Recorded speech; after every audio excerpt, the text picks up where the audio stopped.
Hello, thank you for joining us today for our webinar.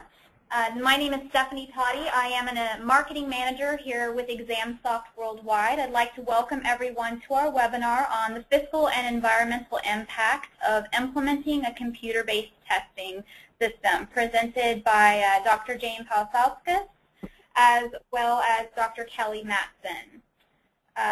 Dr. Pausauskas is an Associate Professor of Clinical Pharmacy from the University of Rhode Island College of Pharmacy, and Dr. Kelly Matson is a Clinical Associate Professor at University of Rhode Island College of Pharmacy as well. Dr. Pausauskas' current focus is on the development of pain management education strategies for interdisciplinary practice.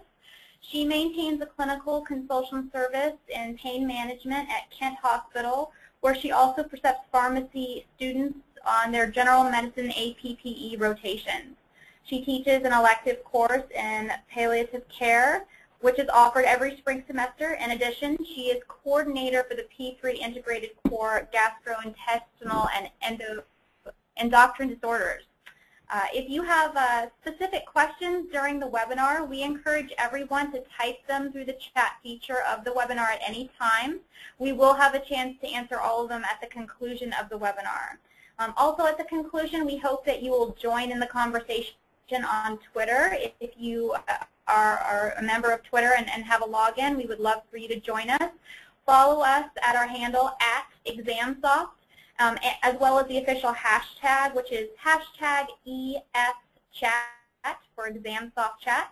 We'll take questions for Dr. Pausauskas, Dr. Matson, as well as ExamSoft for 30 minutes following the conclusion of the webinar.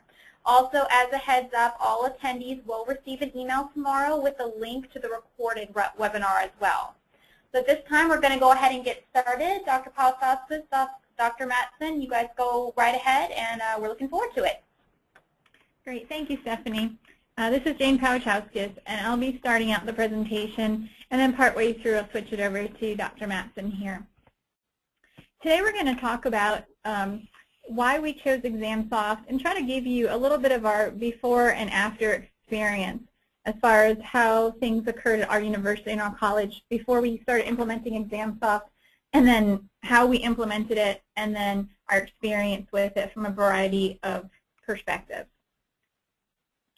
Our goals for transitioning over from paper-based testing over to computer-based testing were to try to develop an environmentally friendly mechanism that we could administer our exams in our pharmacy curriculum.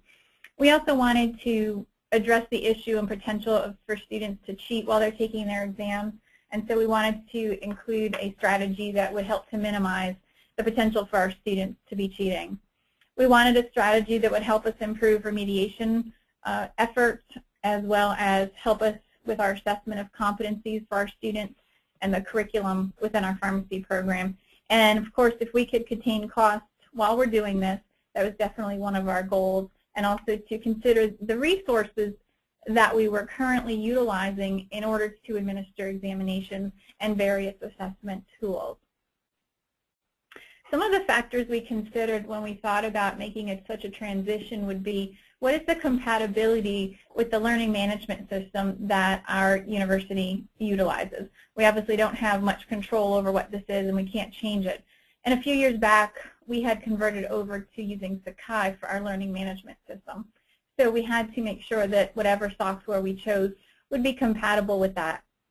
We also really wanted to use a lockdown browser. This would help us address our goal of limiting the potential for students to cheat, such that while they're taking their exam, they're locked into the program that's open and they can't go onto the internet or pull up other documents that have their notes on it or what have you in order to take an exam.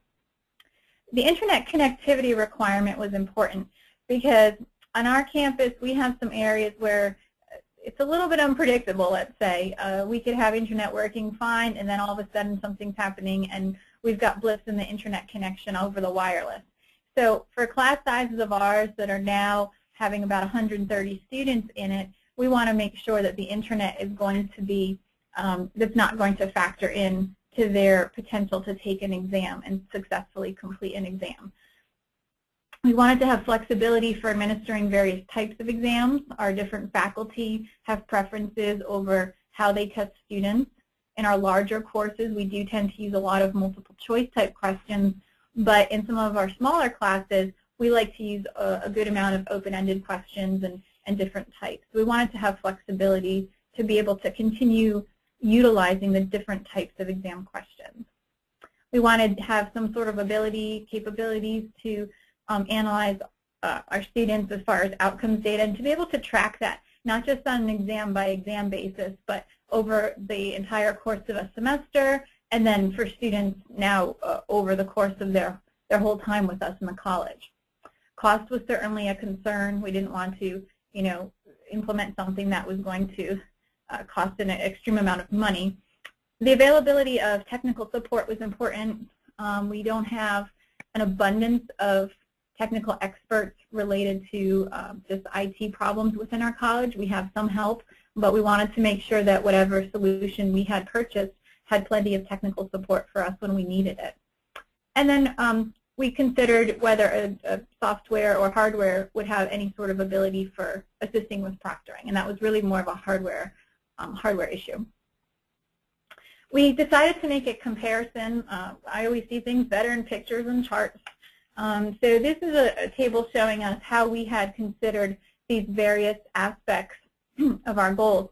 And we looked at the paper method we were currently using. We looked at some of the capabilities within Sakai, our LMS there, because you can give a test or a quiz through Sakai. And then we looked at ExamSoft and tried to compare them. So we broke it into our thought process of how we prepare an exam as far as creating exam items. When you're a coordinator of an integrated course that utilizes, say, a dozen or more different faculty or outside speakers, when they give you exam questions, they're usually all in a different font, different formatting, auto-formatting, and trying to put them together into a document that looks nice for students to be able to take their exam actually took me quite a bit of time. So in order to have a program that would sort of take the information and auto-format it was definitely a benefit. And then once the questions are inputted, to be able to have an exam automatically or very easily assembled with those various items, or to be able to easily select from them to create an exam, it was a welcome feature. Certainly considering if something's environmentally friendly or if there's a lot of paper waste generated from it.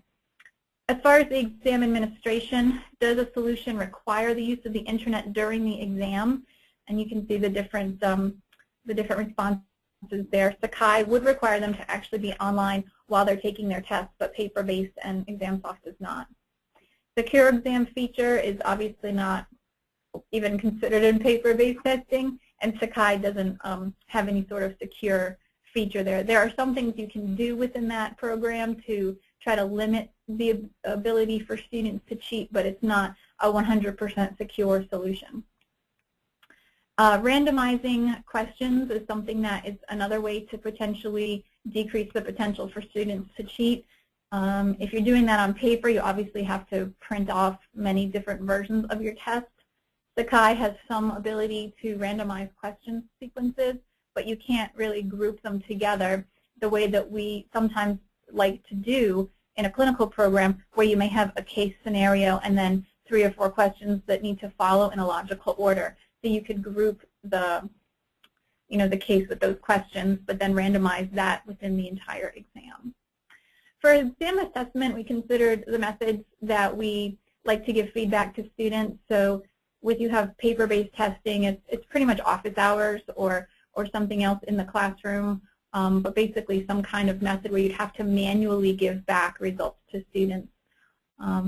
With Sakai, there's also no feedback option. They can get their grade, but as far as giving them specifics or comments, it's something that would have to be done in a slightly more manual way. In ExamSoft, of course, you can give more feedback, and there's a variety of different ways. You have a lot of options on how you can release grades and other comments and rationales, for example, back to the students. And then, of course, for longitudinal student assessment, ExamSoft gives us that capability, whereas the others don't on their own. You'd have to take that data and put it into something else.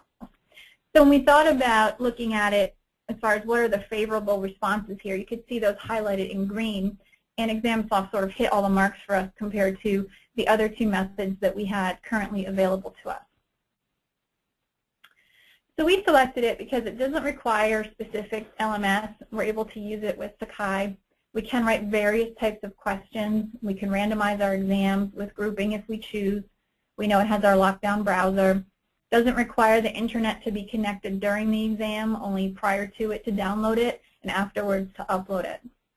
There are some advanced assessment features that you can utilize when you want to clearly delineate what type of question or skill set or content is being tested, and that information can help you later on when you're trying to help a student, for example, who maybe is not doing very well academically. And they say, well, I did okay on exam 1, but not so good on exam 2. Well, if you have your coding worked out really detailed, like, you're able to tell them specifically what content area is really their weaker points, or what types of skills you're testing that they should look at to try to improve. Training and technical support is included with all of our student licenses, so we have unlimited amount of support there, and our experience with it has been quite good. And we pay one price per student per the academic year for unlimited number of exams. So we're able to use it not just for exams, but if we wanted to administer surveys or questionnaires or some other types of instruments, we're able to do that per student. This is our timeline. We started this back in 2011, and we had acquired our software in that semester in the fall. The few faculty that were going to begin using it started their training, and we learned how to use it. And I have to say that we didn't do this across the board at our university, in our college rather. We had started it in a couple of our classes, and we selected elective courses to pilot this out in and see if it was something that we felt comfortable with and that we could see being used across the board in all of our courses. So we held off initially on putting it in our core integrated required courses that had over 100 students in it. We kept it to our electives, which had anywhere from 20 to 40 students, or maybe up to 50 students per elective course. And we started item banking. So we started getting our questions into the database and started manipulating them and working around with them. In the spring of 2012, we piloted in 5 of our elective courses. There were 5 courses and 7 faculty involved in the process. This was sort of our old method. This is one of our core exams, and it was very common to have 70 or 80 item exam that had many pages. We would try to double-side it to save paper, and our primary format was multiple choice and continues to be. And in the old method, we would have them use Scantron forms, and we have a building on our campus here that would run, the grades out for us and everything. Preparation would have to take into account the time spent to put these types of exams together. We always had to make a master key with our Scantron form. And in part of our data analysis here, we did a cost evaluation of approximately how much it was costing us to administer exams with this old method. So you'll see some of our figures included in here. But we used to utilize our secretarial support to help us photocopy. So we've got approximately a 20-page booklet, we'll call it, of their core exam, or required course exam, for over 100 students, and numerous copies being made approximately 4 times a year. Some courses would give 5 core exams, per semester. So you can see our different tables will be shown here, our secretarial time based on what some of their salaries are and their hourly wages are, and the amount of time we discussed with our administrative help. How long does it take you to put together an exam, and about how long per semester would this translate into? And you can see our cost here is estimated at just over $6,000. For exam administration, we considered that, based on the class size that we had, we pulled in several extra faculty members to help us proctor. And sometimes we pulled teaching assistants out of their laboratories or other assignments in order to also assist in proctoring. So based on some of their salary, we broke that down by the hour, and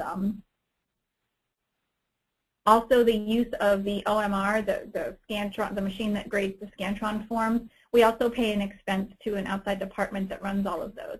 So when we added up what we figured to be the number of exams per semester and tried to extrapolate that out for an annual basis, we came up with a figure that's just under $7,000 required for exam administration costs. Here's our computer hall that runs those, so we'd always have to run over there, drop off our Scantron forms, wait a while, and pick them back up. We have a policy at our university that requires that we store exams, paper exams, or any type of information we have with student grades for 2 semesters following the semester in which the course took place. So we would utilize several of these filing cabinets, and based on some information that's been previously published, there's quite a bit of cost actually to storing things, particularly if you had even one piece of paper misfiled in it. The amount of time it would take to relocate that could be tremendous. So based on the amount of filing cabinet space and how much space it would take up within our facility, we have an estimated cost for annually to be over $9,000. And as you can imagine, this is quite embarrassing, but we used to have tables that looked like this with boxes of, you can see in the front left of your screen, those are old exams. And of course, this is a table of things to be shredded. So after that time period goes by of the 2 semesters, we have to pile them up. And periodically, we had a company, I believe, that would come and shred things on our, for our college on campus. So we would utilize a lot of office space just trying to store these. And I think you can get the point. So before we switched over to ExamSoft, this is one example. This is one of my exams, I think, that I'm actually storing because I have to still hang on to it for, I think, 1 more semester. This is one exam that I gave in one course that had about 100 students in it. You can see all of their hard copy exams are piled up on the right, and their Scantron forms are right next to them piled on the left. This is one little cubby office that I have. And since we switched over to ExamSoft, you can see this is my file cabinet, and that's all I keep now per exam. And that's because I don't have to have hard copies of all their actual examinations. I just actually print out 1 copy of the exam in case a student comes in my office and wants to discuss a certain question. I have them bring in the report that was released to them through their computer, through ExamSoft, and then we compare their report to my master copy, my 1 copy of the exam. So with this, I'm going to hand it over to Kelly and let her go through a little bit further some of our information here. All right. Hi, everyone. This slide really here is just sort of a summary of a lot of things that Jane has already discussed, and you can see sort of our items with exam prep and administration and storage. The one other thing that we did take into account to sort of give us a total cost estimation were what we refer to as milestone exams.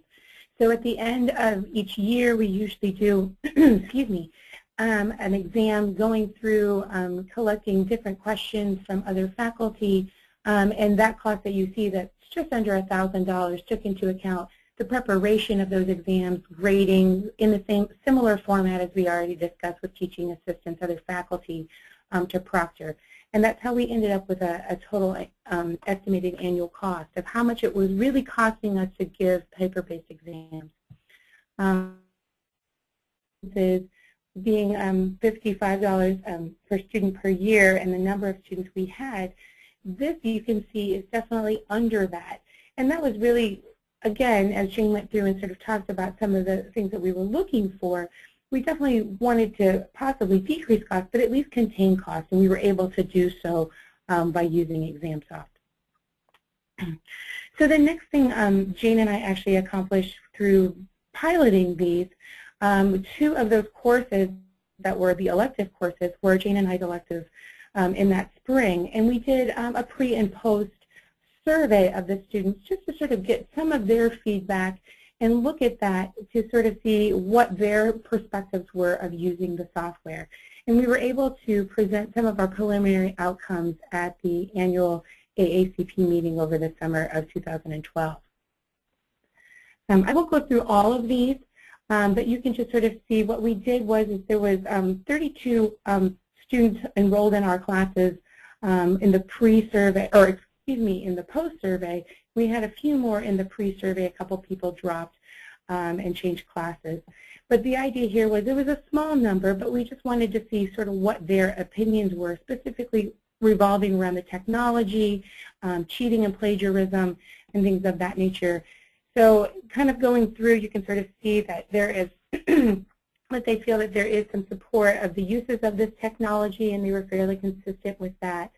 They felt very comfortable, and that was one thing that we really, I don't want to say surprised by, we were definitely happy for it, that they really did seem, we felt that they might be apprehensive of using it, and they might have been at first, as you can see, with about 50% feeling that they might be comfortable.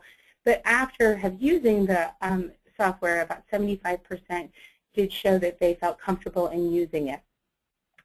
Other things that they really stay consistent with, that they felt that they could help them prepare for future board exams. They felt that it was environmentally friendly. The one thing that was actually significant was the fact that they felt after the post that their assessment of the progress wasn't as robust as it was in the pre-survey. Our sort of limitation of this was the students that were enrolled in both of our electives were in their last didactic year, and we thought maybe that may have had something to do with the fact that their assessment of their career through the pharmacy curriculum may have come to an end, and it really didn't kind of target them at that point.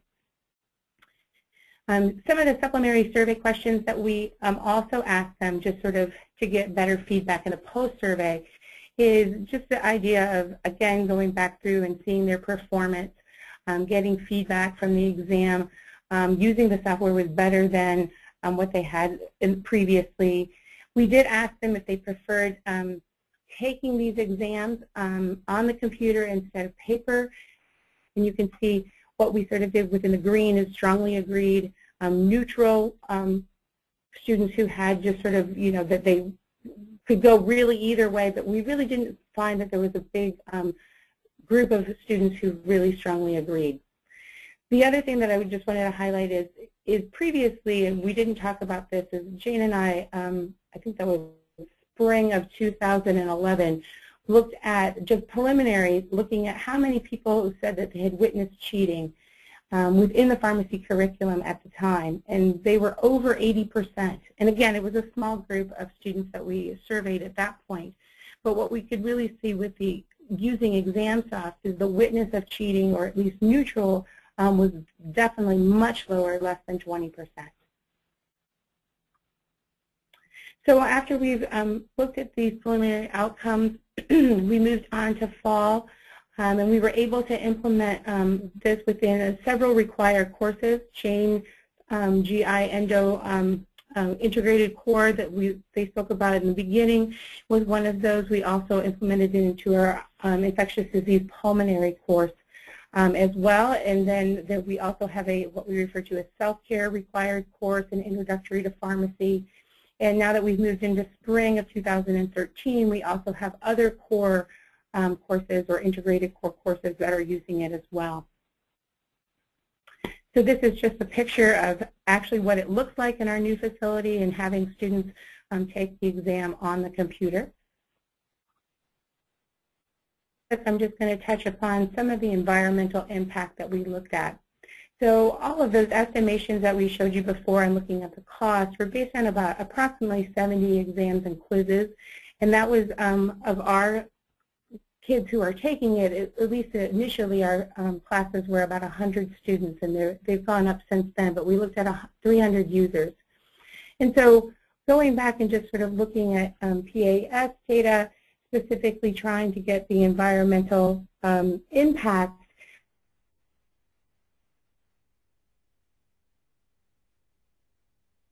was showing that those 70 exams was actually 1,500 pounds. So what does that mean? That's sort of like just a number, or at least to me it's just a number. So I sort of did some looking through the EPA and some other alternative calculations, and you can sort of see here that it's equal to leaving the computer on for 24 hours or cutting a 25-mile commute each week for 1 year, and other carbon dioxide emissions of gasoline consumed. And then we started to talk about, if we have so much success within our college, could we roll this out and make it bigger and look at it from just our university's perspective? So we did some calculations there, and there's currently about 13,000 students at our university, and so that would equal 32 or almost 32.5 tons of carbon dioxide. And again, you can see sort of that annual equivalence there, being greenhouse gases of passenger vehicles, etc. So our experience overall, we've truly had a greater than 95% rate for all of our exam administration, and that's based on new software upgrades that we have received and just some backup solutions that we have, through our experience, tried to put in place. So having a mandatory mock exam and user registration during the first week of class, that way that we're making sure that all our students who will be having to take exams through the software, making sure that they have made sure that they've gone through the process, they understand how soft tests work, and then sort of seeing it from a standpoint of if there are any problems, maybe if they need an upgrade or something like that, that we can work that out within the first week of class.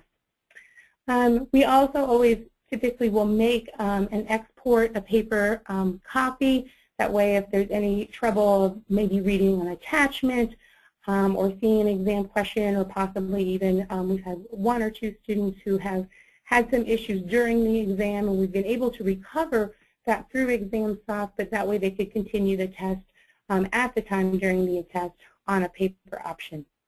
And then just technical support. We've used technical support not frequently, but when we have, it's been very well, whether it's been students or faculty, we've been able to get our issues resolved in a very timely manner. So the last thing is just the last amount of time that it really takes for us as faculty to go through the whole overall process. I can say that I've used it now within my elective course in the spring, and I have come up right now on my first exam this year, and this is sort of my second year with the experience. And given the time that it took to item bank and things like that, it was very much equal to what I did before, but now that the questions are all in, it is very short amount of time that I can look at questions, maybe edit those questions, add new questions, and it really has cut the time dramatically. It's reduced cheating potential, at least from what we can see from the surveys that we've done, reduced costs as we've shown, it's environmentally friendly, and definitely we've been able to use the assessment capabilities and hope to do so more so as we get more longitudinal data of our students. So with that, I think we'll open it up for questions.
Okay, thank you so much. Really appreciate that.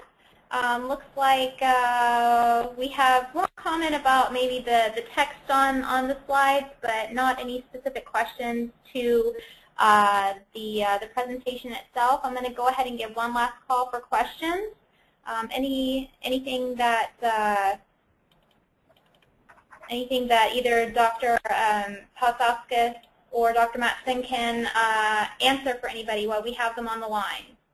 Again, I just want to reiterate that we will be sending out a copy or a recorded copy of the presentation to all attendees in an email that will go out tomorrow. So if you missed part of the presentation at all, if you'd like to share it with any colleagues that weren't able to make it today, you're more than welcome to do so.